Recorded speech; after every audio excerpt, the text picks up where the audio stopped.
to Lord Hannon of Kingsclere, who's with us. So we'll be able to hear him. My Lords, let me begin by adding my voice to those who have welcomed our two new members, my noble friend Baroness Fraser of Craigmaddy and the noble lady Baroness Merron. A very judicious and measured speech from the first, a very moving and uplifting from the second, both, I think, demonstrating the way in which your Lordship's councils are elevated and enriched by the diversity of experience that individual members bring to the House. My Lords, electoral fraud that would disgrace a banana republic.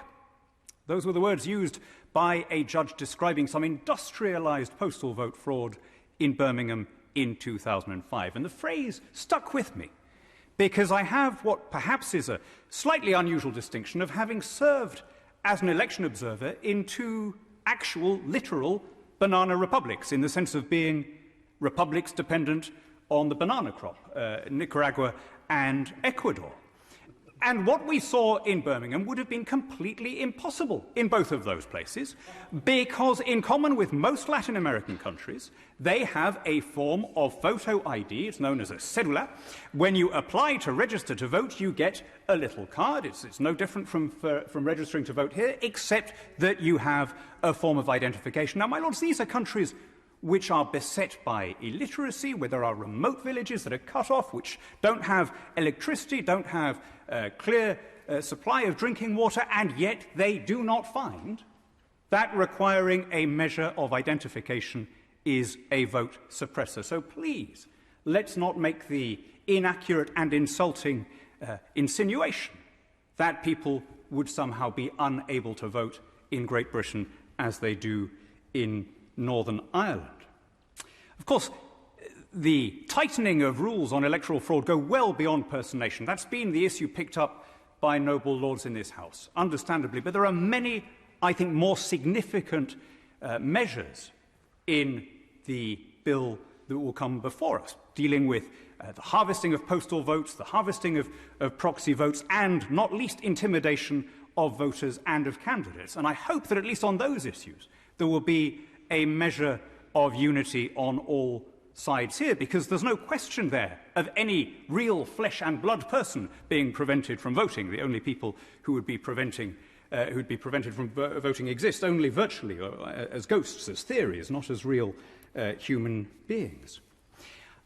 I want to take on the argument that underlines, I think, a lot of this debate, an assumption that sounds plausible, but I think turns out to be specious, which is that the way to encourage participation is to make the act of voting easier.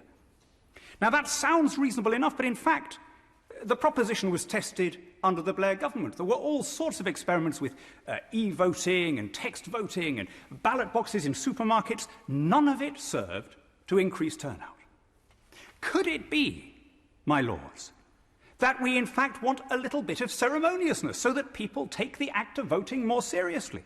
That in fact, if you make it too easy, you cheapen participation. That if people are filling in a ballot box at their kitchen table while half watching Line of Duty, they're not taking it as seriously as they would with that little bit of ritual of having to go and present their card at a physical polling station. After all, the act of casting a vote in coldly transactional terms is actually quite difficult to justify, right? What are the odds of your ballot changing anything significant?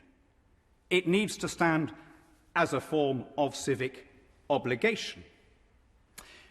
On which note, although I strongly agreed with what the noble lady Baroness Hayter of Kentish Town said about devolution and localism, I must take issue with the verb she used when she talked about denying the vote to 16 and 17-year-olds. My lords, it was only a couple of weeks ago that in this very seat I heard voices from every bench speaking in favour of raising the age of consent for Botox treatment from 16 to 18. And on every side of the House, noble lords said, well, this is just bringing it in line with all the other legislation we have. You can't get a tattoo until you're 18. You can't use a sunbed until you're 18. You can't buy a bottle of wine or a knife. Are we seriously saying, my lords, that people should not be treated as legal adults in all of those other respects, but should, through the ballot box, be allowed to circumscribe the liberty and property of their fellow citizens? My lords, let people grow up to the right to vote. Treat the ballot with a little bit more seriousness, a little bit more ceremoniousness, and a little bit more security. That's the way you will get people to value the franchise that they exercise.